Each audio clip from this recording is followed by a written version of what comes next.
Shalom. Renungan kali ini berjudul Penghakiman Allah dalam Sejarah oleh Evangelis Lokamanya Prawiro.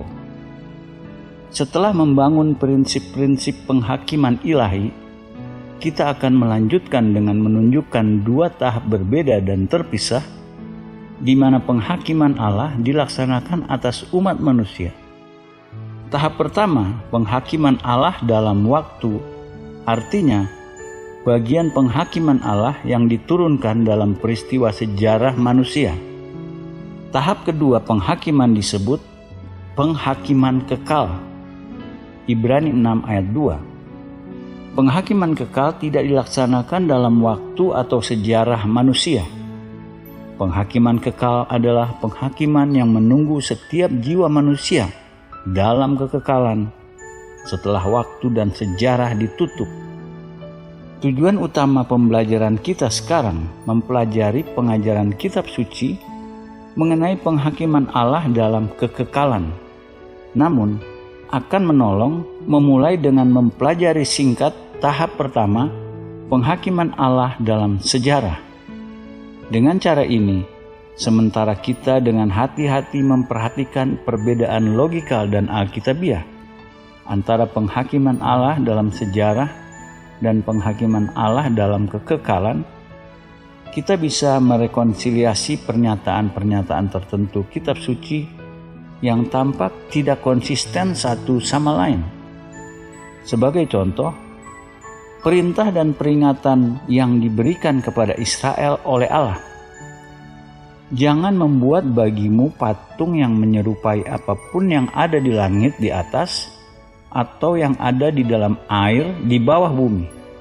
Jangan sujud menyembah kepadanya atau beribadah kepadanya, sebab Aku, Tuhan Allahmu, adalah Allah yang cemburu, yang membalaskan kesalahan bapa kepada anak-anaknya, kepada keturunan yang ketiga dan keempat dari orang-orang yang membenci Aku, tetapi Aku menunjukkan kasih setia kepada beribu-ribu orang, yaitu mereka yang mengasihi Aku dan berpegang pada perintah-perintahku. Keluaran 20 ayat 4-6. Yeremia mengingatkan Tuhan kedua janji dan peringatan yang Ia berikan pada Israel. Engkaulah yang menunjukkan kasih setiamu kepada beribu-ribu orang dan yang membalaskan kesalahan bapa kepada anak-anaknya. Yeremia 32 ayat 18. Nas-nas kitab suci ini dan yang lain membuat jelas bahwa dalam kasus-kasus tertentu, dosa-dosa dari satu generasi menyebabkan penghakiman Allah diturunkan ke atas generasi-generasi berikutnya sejauh generasi ketiga dan keempat. Sebaliknya, satu generasi orang benar bisa menyebabkan berkat Allah turun ke atas beribu-ribu keturunan mereka. Nas-nas seperti ini semua berurusan dengan penghakiman Allah dalam waktu, artinya dalam sejarah. Untuk mendapatkan gambaran lengkap seluruh penghakiman Allah, kita harus juga mempelajari banyak nas-nas kitab suci yang berurusan dengan penghakiman Allah dalam kekekalan. Gambaran yang sangat jelas dari ini diberikan dalam pesan Tuhan kepada umatnya Israel melalui Nabi Yehezkiel. Maka datanglah firman Tuhan kepadaku, ada apa dengan kamu sehingga kamu mengucapkan kata sindiran ini di tanah Israel? Ayah-ayah makan buah mentah dan gigi anak-anaknya menjadi ngilu. Demi Aku yang hidup, demikianlah firman Tuhan Allah. Kamu tidak akan mengucapkan kata sindiran ini lagi di Israel. Sungguh, semua jiwa Aku punya, baik jiwa ayah maupun jiwa anak Aku punya. Dan orang yang berbuat dosa, itu yang harus mati. Yehezkiel 18 ayat 1-4. Nas ini mengindikasikan bahwa ketika Allah melalui nabi-nabinya menegur Israel karena kemerosotan mereka, orang-orang mencoba memaafkan diri dengan menyalahkan kondisi mereka karena dosa-dosa generasi-generasi sebelumnya. Mereka mengimplikasikan kemerosotan Israel pada zaman mereka karena dosa-dosa nenek moyang mereka dan maka Allah tidak bisa dengan adil menyalahkan mereka bertanggung jawab atas kondisi moral mereka. Namun Allah melalui pesan Yehezkiel menolak seluruh bentuk dalih ini. Meski kemerosotan kemungkinan bisa disebabkan oleh kegagalan generasi-generasi sebelumnya, Allah memperingatkan mereka bahwa Ia menuntut setiap dari mereka secara individual bertanggung jawab atas kondisi moralnya sendiri, dan setiap dari mereka akan dihakimi dalam kekekalan hanya karena karakter dan perilakunya sendiri, dan bukan apapun yang nenek moyang mereka lakukan atau tidak lakukan. Peringatan ini diulang namun lebih empatikal. Orang yang berbuat dosa itu yang harus mati. Anak tidak akan turut menanggung kesalahan ayahnya, dan ayah tidak akan turut menanggung kesalahan anaknya. Orang benar akan menerima berkat kebenarannya, dan kefasikan orang fasik akan tertanggung atasnya. Yehezkiel 18 ayat 20. Seluruh aplikasi nas ini adalah individual dan pribadi. Orang yang berbuat dosa itu yang harus mati. Ini bukan penghukuman satu negeri atau satu keluarga. Ini penghakiman setiap individual jiwa. Penghakiman yang melaluinya tujuan setiap jiwa ditentukan untuk kekekalan. Poin ini disinggung lagi dalam ayat 24 dari pasal yang sama. Jikalau orang benar berbalik dari kebenarannya dan melakukan kecurangan seperti segala kekejian yang dilakukan oleh orang fasik, apakah ia akan hidup? Segala kebenaran yang dilakukannya tidak akan diingat-ingat lagi. Ia harus mati karena ia berubah setia dan karena dosa yang dilakukannya.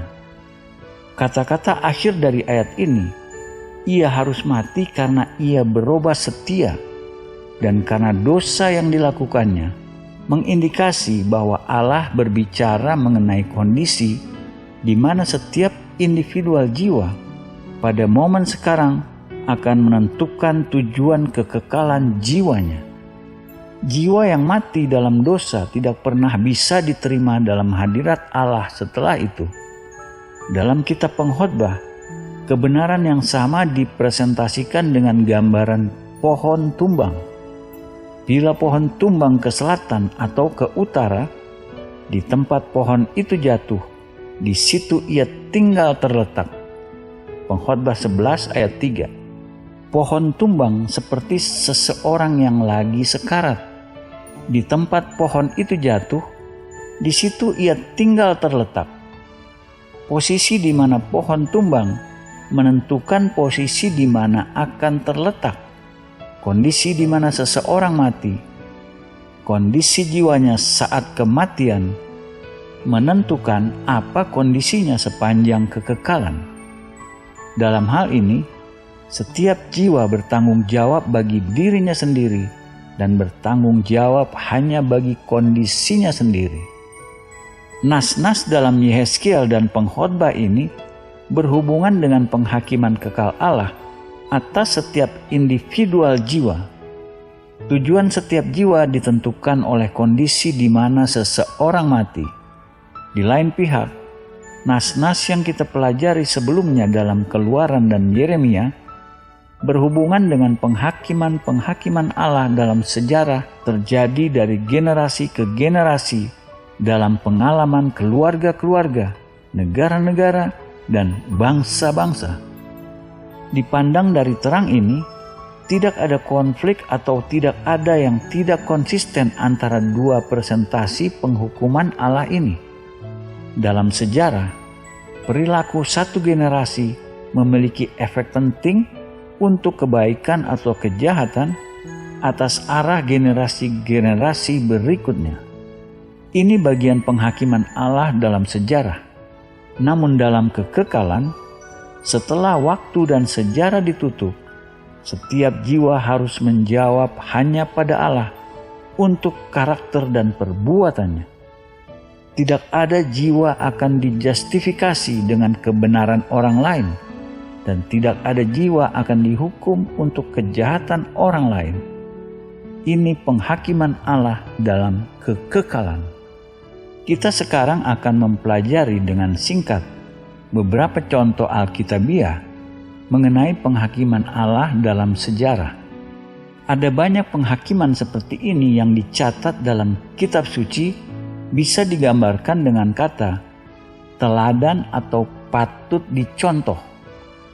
Artinya, penghakiman jenis ini menunjukkan sikap Allah terhadap perbuatan dosa atau kondisi tertentu dengan cara jelas dan dramatik, sehingga menjadi peringatan bagi semua orang untuk generasi-generasi yang akan datang yang kemungkinan dicobai untuk melakukan jenis dosa-dosa yang sama. Satu contoh jelas jenis ini adalah penghakiman Allah atas kota-kota Sodom dan Gomora. Kemudian Tuhan menurunkan hujan belerang dan api atas Sodom dan Gomora, berasal dari Tuhan, dari langit, dan ditunggang balikannya lah kota-kota itu dan lembah Yordan dan semua penduduk kota-kota serta tumbuh-tumbuhan di tanah. Kejadian 19 ayat 24-25. Penulis-penulis Perjanjian Baru mengacu pada kejadian ini beberapa kali. Allah membinasakan kota Sodom dan Gomora dengan api, dan dengan demikian memusnahkannya dan menjadikannya suatu peringatan untuk mereka yang hidup fasik di masa-masa kemudian. 2 Petrus 2 ayat 6. Petrus menunjukkan keruntuhan total, tiba-tiba dan dramatik Sodom dan Gomora sebagai contoh pola sikap Allah terhadap dosa-dosa kota-kota ini. Yehezkiel memberi catatan sangat menarik dasar moral dan kondisi sosial yang mengakibatkan kemerosotan Sodom, karena Allah berkata pada Yerusalem, "Lihat, inilah kesalahan Sodom, kakakmu yang termuda itu, kecongkakan, makanan yang melimpah-limpah, dan kesenangan hidup ada padanya dan pada anak-anaknya perempuan, tetapi ia tidak menolong orang-orang sengsara dan miskin." Yehezkiel 16 ayat 49. Allah di sini menspesifikasi 4 dasar sebab kemerosotan moral Sodom: kesombongan, makanan yang melimpah-limpah, kesenangan hidup ada padanya, dan tidak menolong orang-orang sengsara dan miskin. Dari sebab dasar ini berkembang bentuk khusus penyimpangan seksual yang sejak itu disebut dengan nama sodomi. Ketepatan luar biasa Alkitab begitu dikonfirmasi sementara kita memperhatikan bagaimana dalam banyak pusat-pusat populasi besar peradaban modern kita, sebab-sebab moral dan sosial yang sama menghasilkan bentuk penyimpangan seksual yang sama pula. Alkitab tidak mengatakan bentuk dosa ini akan selanjutnya menghasilkan bentuk dramatik penghakiman historikal yang sama, tetapi mengajarkan bahwa sikap tidak berubah Allah terhadap bentuk dosa ini telah didemonstrasikan sekali dan selama-lamanya melalui penghakimannya atas Sodom. Dalam terang penghakiman Allah yang diungkapkan ini, semua yang berbelok ke dalam bentuk penyimpangan seksual ditinggalkan tanpa ampun. Meski tidak ada penghakiman terbuka Allah turun atas mereka pada waktu sekarang, penghakiman mereka dalam kekekalan meski demikian akan berat. Contoh dramatik lainnya penghakiman Allah adalah kisah Ananias dan Safira. Kisah Para Rasul 5 ayat 1-10.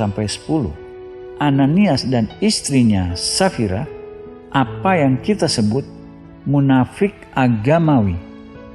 Mereka menjual kepemilikan mereka dan membawa sebagian dari harga penjualan kepada rasul-rasul sebagai persembahan untuk pekerjaan Allah. Ini dengan tujuan untuk dipuji. Meski demikian, dosa mereka adalah dalam berpura-pura uang yang mereka bawa mempresentasikan harga penuh dari kepemilikan yang mereka jual. Mereka melakukan ini agar mendapat pujian dan hak istimewa rasul-rasul dan sesama orang-orang Kristen. Namun melalui pewahyuan supernatural Roh Kudus, Petrus melihat kemunafikan mereka dan menuduh pertama Ananias dan kemudian Safira dengan berbohong dan mencoba mengelabui Roh Kudus. Teguran intens akan dosa datang atas mereka, sehingga pada gilirannya mereka berdua jatuh mati di kaki Petrus. Penghakiman Allah ini memiliki efek kuat pada orang-orang yang mendengarnya. Maka sangat ketakutanlah seluruh jemaat dan semua orang yang mendengar hal itu. Kisah Para Rasul 5 ayat 11. Tentu tidak dikatakan bahwa Allah akan selalu menghakimi perilaku orang-orang Kristen ini dengan cara dramatik dan tiba-tiba.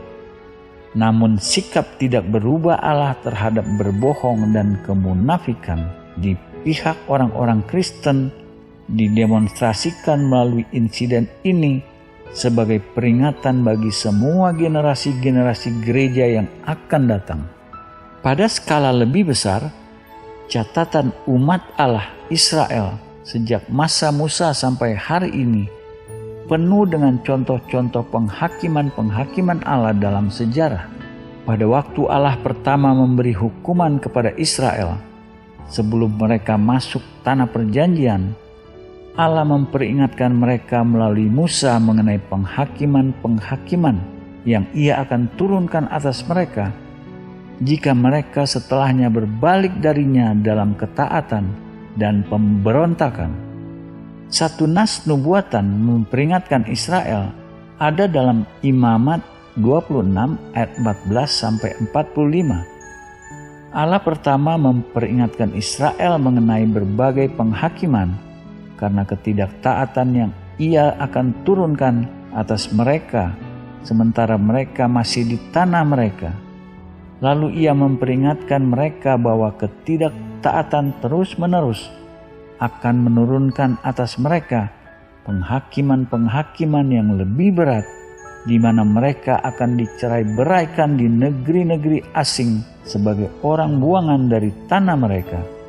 Dan jikalau kamu dalam keadaan yang demikian pun tidak mendengarkan daku, dan hidupmu tetap bertentangan dengan daku, maka aku pun akan bertindak keras melawan kamu dan aku sendiri akan menghajar kamu 7 kali lipat karena dosamu, dan kamu akan memakan daging anak-anakmu lelaki dan anak-anakmu perempuan, dan bukit-bukit pengorbananmu akan kupunahkan, dan segala pendupaanmu akan kulenyapkan. Aku akan melemparkan bangkai-bangkai berhalamu dan hatiku akan muak melihat kamu. Kota-kotamu akan kubuat menjadi reruntuhan, dan tempat-tempat kudusmu akan kurusakkan, dan aku tidak mau lagi menghirup bau persembahanmu yang menyenangkan. Aku sendiri akan merusakkan negeri itu, sehingga musuhmu yang tinggal di situ akan tercengang karenanya. Tetapi kamu akan kuserahkan di antara bangsa-bangsa lain, dan aku akan menghunus pedang di belakang kamu, dan tanahmu akan menjadi tempat tandus, dan kota-kotamu akan menjadi reruntuhan. Imamat 26 ayat 27 sampai 33. Melalui invasi tanah Israel oleh tentara Romawi di bawah Titus pada 70 sesudah Masehi, dan melalui invasi-invasi selanjutnya, setiap detail nubuat ini dengan tepat digenapi dalam pengalaman Israel. Dalam pengepungan Yerusalem oleh Titus, bangsa Yahudi waktu itu berkurang berat badannya karena kelaparan, sehingga mereka secara harfiah makan daging anak-anak lelaki dan perempuan mereka. Setelah itu, semua tempat-tempat suci dan pusat-pusat agamawi mereka dihancurkan. Banyak orang dalam jumlah besar dibunuh secara massal, yang lain dijual jadi budak dan dicerai-beraikan ke negeri-negeri asing sebagai orang buangan. Bangsa-bangsa lain dari negeri-negeri sekeliling masuk dan mengambil kepemilikan tanah gersang yang mereka tinggalkan. Allah terus memperingatkan Israel mengenai kondisi mereka yang menyedihkan selama berabad-abad berikutnya disebarkan di antara bangsa-bangsa lain, dan mengenai mereka yang masih tinggal hidup dari antaramu. Aku akan mendatangkan kecemasan ke dalam hati mereka di dalam negeri-negeri musuh mereka, sehingga bunyi daun yang ditiupkan angin pun akan mengejar mereka, dan mereka akan lari seperti orang lari menjauhi pedang, dan mereka akan rebah, sungguh pun tidak ada orang yang mengejar, dan mereka akan jatuh tersandung seorang kepada seorang, seolah-olah hendak menjauhi pedang. Sungguh pun yang mengejar tidak ada, dan kamu tidak akan dapat bertahan di hadapan musuh-musuhmu. Imamat 26 ayat 36-37. Sekali lagi, sementara kita melihat ke belakang sejarah Israel, kita melihat bahwa setiap nubuat-nubuat ini sudah digenapi berkali-kali dalam penghinaan, ketakutan, degradasi, dan persekusi yang menandai pencerai-beraian bangsa Israel selama 18 abad. Meski demikian, sebelum nubuat ditutup, Allah juga memberi janji bahwa belas kasihnya tidak akan pernah sepenuhnya atau terakhir kalinya diambil dari Israel. Namun demikian, apabila mereka ada di negeri musuh mereka, aku tidak akan menolak mereka dan tidak akan muak melihat mereka, sehingga aku membinasakan mereka dan membatalkan perjanjianku dengan mereka, sebab akulah Tuhan, Allah mereka. Imamat 26 ayat 44. Sama seperti peringatan penghakiman Allah digenapi, begitu pula janji belas kasihnya digenapi, bahkan di tengah penghakiman. Dipandang dari terang nubuatan kitab suci, seluruh sejarah Israel menjadi demonstrasi skala dunia, penghakiman dan belas kasih Allah. Bahkan di tengah penghakiman, Allah masih senang memberikan belas kasih. Mungkin contoh yang paling luar biasa dan menyolok belas kasih Allah di tengah penghakiman terjadi dalam kisah Rahab, seperti dicatat dalam Yosua pasal 2 dan 6. Dari sudut latar belakang dan lingkungan, Rahab memiliki segalanya yang bertentangan dengannya. Ia seorang pelacur dari bangsa yang ditetapkan untuk dihakimi, hidup dalam kota yang ditetapkan menuju kehancuran. Namun dalam kerendahan hati dan iman, ia berani menyerahkan dirinya pada belas kasih Allah. Dengan hasil, ia dan seluruh rumah tangganya diselamatkan, dan ia sendiri melalui perkawinan dengan seorang Israel menjadi anggota dari turunan langsung dari mana genealogi Kristus berasal. Kasus Rahab membuktikan bahwa tidak ada jiwa yang harus dikutuk karena latar belakang atau lingkungan. Tidak masalah seberapa gelap latar belakang atau seberapa korup lingkungannya, pertobatan pribadi dan iman di pihak individual, siapapun akan membatalkan penghakiman Allah dan mendapatkan belas kasih-Nya. Kita menemukan maka bahwa sejarah yang dicerahkan oleh kitab suci membuka kerja lebih keras dalam urusan-urusan manusia mengenai penghakiman dan belas kasih Allah. Bahkan di tengah penghakiman yang paling berat, tujuan-tujuan Allah yang mendasari masih kasih karunia dan belas kasih. Untuk alasan ini, pewahyuan Allah yang sedang bekerja dalam sejarah disimpulkan dalam Mazmur 107 ayat 43. Siapa yang mempunyai hikmat, biarlah ia berpegang pada semuanya ini dan memperhatikan segala kemurahan Tuhan. Bagi orang percaya, pelajaran sejarah tertinggi adalah pewahyuan kesetiaan tidak berubah Allah dalam mengerjakan perjanjian-perjanjian kasih karunia dan belas kasih-Nya. Namun kita tidak boleh membuat kesalahan beranggapan bahwa penghakiman penuh dan terakhir atas semua perbuatan-perbuatan orang-orang dikelola dalam waktu.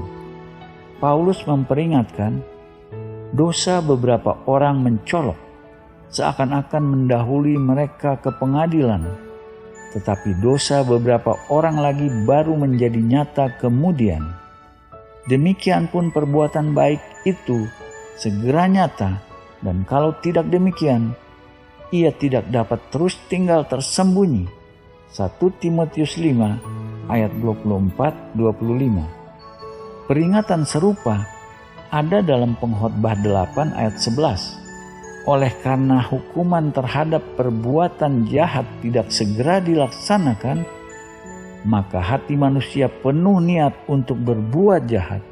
Dua nas ini memperingatkan kita bahwa penghakiman Allah tidak sepenuhnya diungkapkan dalam waktu.